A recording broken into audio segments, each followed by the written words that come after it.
just had a thought. I'm always reading about, like, especially on newsfeed, Facebook newsfeed, from like hipsters, that they're like always trying to convince people that weed should be legalized because it's found in nature. I just wrote this on my Facebook, but I figured that if you want to spill the truth, you better do it through different mediums, and so it creates a different pathways in people's brains. Because when you read something, when you listen to something, when you see something in images, it creates different sort of pathways in the brain. If they overlap, it sticks to you more. You know? So if you're trying to convince a girl to fuck you, don't just text her. Send her a picture of your cock and your voice and play the piano. Anyways, so get a mind fucking all different areas of the brain. Anyway, back to my argument. Just because something is quote unquote found in nature doesn't mean that it's good for you, or it doesn't mean that it should be legalized. You know what I'm saying? I'm not arguing for whether or not weed substance is good for the human body or not. I do think that weed should be legalized, and everyone should have the choice to smoke or not smoke. I'm just simply arguing for the logic. Weed equals nature equals good equals legalized, right?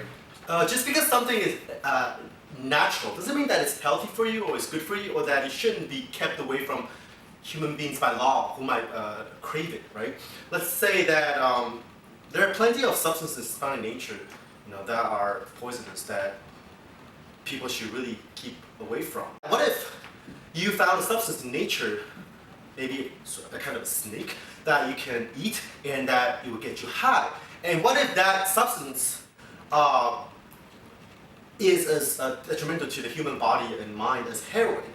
Should that not be made illegal by law to keep, again, like I said, human beings who might crave it?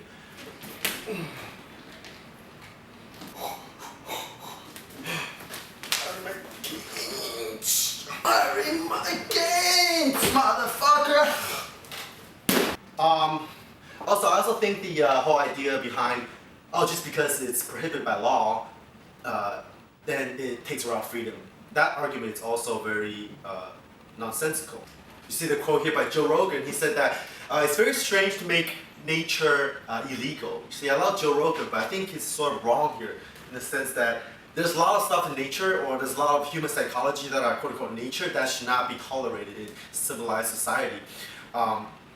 Because, well, for example, the tendency or the want to kill people that you don't like, to want to rape women that are hot, there's all tendencies that are embedded in nature, in our brains, naturally, but stuff that we should give up for us to live, to trade for other sorts of freedom that we sort of enjoy in a civilized society. You sort of have to play around with the line, you know, between what nature wants us to do and what, you know, society wants us to do. It's never just one way or the other. It's, you know, you gotta find a balance. Think about the hunter and gatherer society. Obviously, in that society, we have total freedom, but we also have total chaos. Total freedom also includes the freedom to kill and rape anybody you want.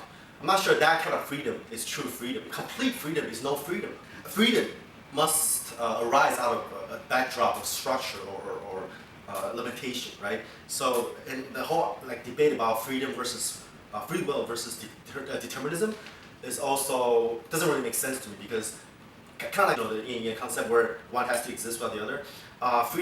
Free will would not exist without determination or determinism.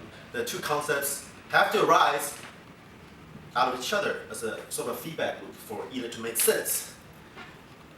So yeah, that's my 2 cents today. Go back and feed my baby.